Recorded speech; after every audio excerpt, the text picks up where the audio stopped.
Yo, what is up, guys? This is the Brickdo here, and today I wanted to go over the 4 sets that were just announced for the new The Batman movie coming out in March of 2022, I think. So we basically have 4 sets here. A lot of these are actually available for pre-order on Lego.com if you guys are interested. But let's just go ahead and get into it here. So I'm going to start out with, in my opinion, the best set of the wave. Just my personal preference. This is the Batmobile, and this is going to be a Lego Technic set, so this can probably be a big hit or miss for some people. I know Technic isn't for everyone, especially in these sort of, 1,300 piece range. I think sometimes the sort of design of it can look a little clunky, especially for a $100 price point.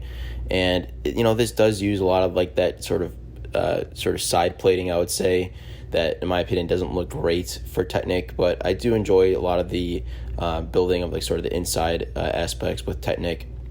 And so what really interests me here is sort of this engine in the rear here. Definitely looks like a cool little build, and overall I just like the design of this new Batmobile. It's sort of, in my opinion, definitely inspired off of sort of a classic Dodge Challenger, almost mixed with like a modern day maybe like Camaro or something. It definitely just has that muscle car look, but with some classic aspects. But then again, this sort of front hood here, definitely some more like modern takes on that. But overall, I think it's a cool set.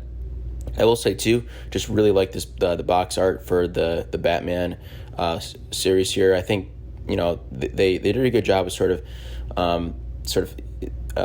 getting the hints of the red and the box art design, and overall really good. I don't think this is the greatest example, but some of these other ones here I think it look even better. So for this next one here, we have Batman and Selena Kyle, the motorcycle pursuit.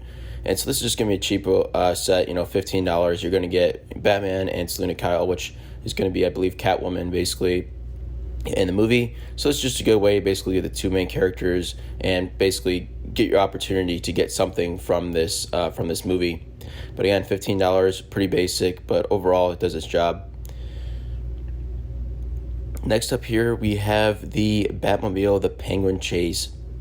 I think this is probably going to be the most popular set of this little small wave here at a $30 price point. This sort of hits that, like I talk about this a lot, sort of the birthday present kind of deal, sort of price point here. And you get the Penguin, the Batman, you get the Batmobile. It does have looks like a little bit of functionality here with some flick fire missiles, some things popping up here. So I think this one's going to be popular with the kids, and again, I think the adults as well are going to be kind of gravitate towards this, when maybe choosing a gift or something. But again, this box art here, just really cool. I like this one especially too, just getting at the sort of hints of red here.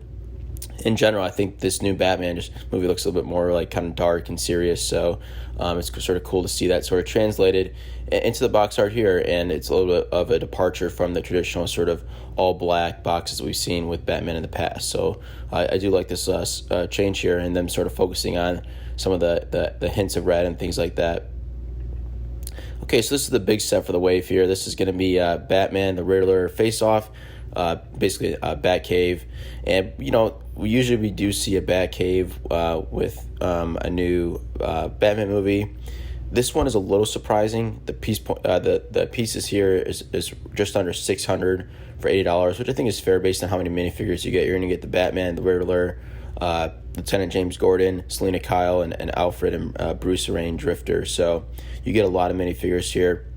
But usually we see these Batcaves with a lot more pieces and a little bit of a higher price point. So it seems to be a little bit of a slimmed down version of it. I do think in the past some of those Batcaves were a bit of a hard sell when they were just pumping out so many Batman movies, and then they're also going back and doing sort of the classic Batmans that had Batcaves. So I think maybe this is a good price point where it'll be a popular set, because I remember like the classic Batcave was on sale for a while and just things like that. So maybe they're trying to hit maybe a little bit lower price point to make it a little bit more feasible. And I do think it still has sort of just the main aspects that you usually see in a Batcave, sort of these large monitors, lots of minifigures, and maybe like a smaller vehicle. Looks like you have a motorcycle there. So I think it does its job. A little surprised to see it this small, being the Batcave for this new movie, but again, I think this is a good set, and this is sort of I would say, big one for this short wave here. But overall, I think this looks like a sort of good wave of sets. I'm in general excited for the movie, and I'm excited to see if we get any more sets for the movie, maybe closer to the release. But Like I said, if you guys are interested in these sets, you can check them out on lego.com. And I'm curious, let me know what your thoughts on these sets. And until next time, guys, this is the Brick Joe signing off.